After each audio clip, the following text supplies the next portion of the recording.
Saya Erlan Saputra melaporkan. Jadi saat ini saya berada di kantor Bawaslu Rekang, sedang memantau langsung kegiatan Bawaslu yang sedang melakukan tes wawancara bagi 72 peserta calon anggota pengawas pemilihan umum tingkat kecamatan.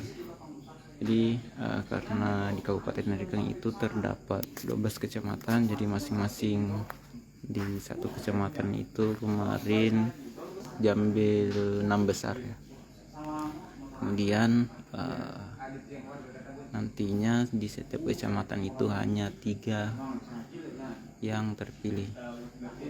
Nah, ini adalah penentuan terakhir bagi peserta yang bakal diumumkan nantinya siapa yang terpilih menjadi anggota Panwascam di pemilu 2024 nantinya.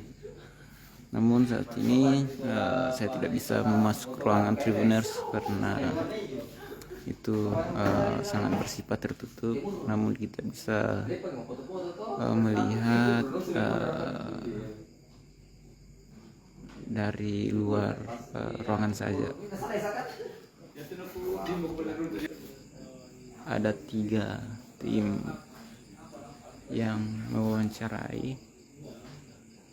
Ada ketua Bawaslu langsung. Nah, kemudian ini adalah pesertanya.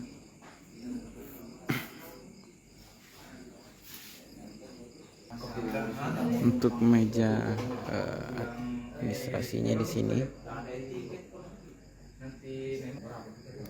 Kegiatan wawancara ini sudah berlangsung selama 2 hari dan puncak wawancaranya itu berakhir besok. Kalau yang di depan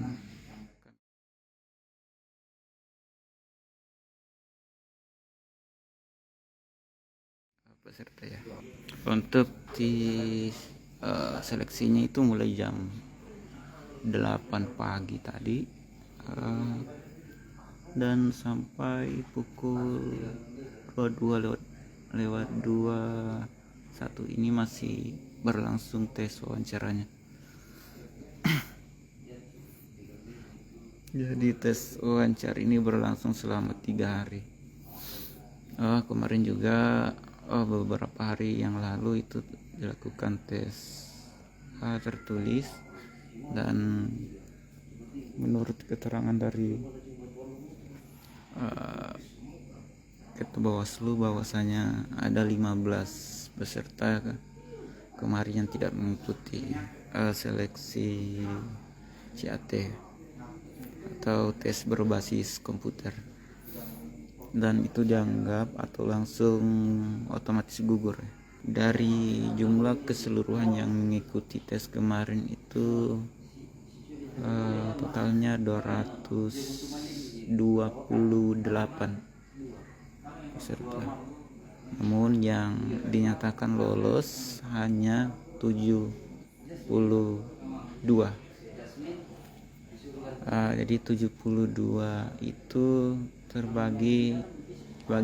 dibagi ke 12 kecamatan ya. Untuk tes wawancaranya lumayan lama, jadi sekiranya satu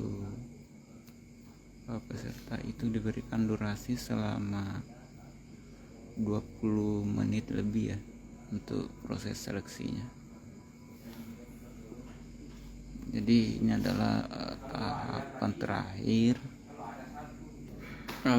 Dapat saya jelaskan sedikit. Jadi ini adalah ruang khusus untuk apabila Bawaslu mengadakan pertemuan atau rapat internal. Oke, teman-teman, sampai sekian dulu laporan dari saya. Selamat malam. Assalamualaikum warahmatullahi wabarakatuh. Terima kasih sudah nonton. Jangan lupa like, subscribe, dan share ya.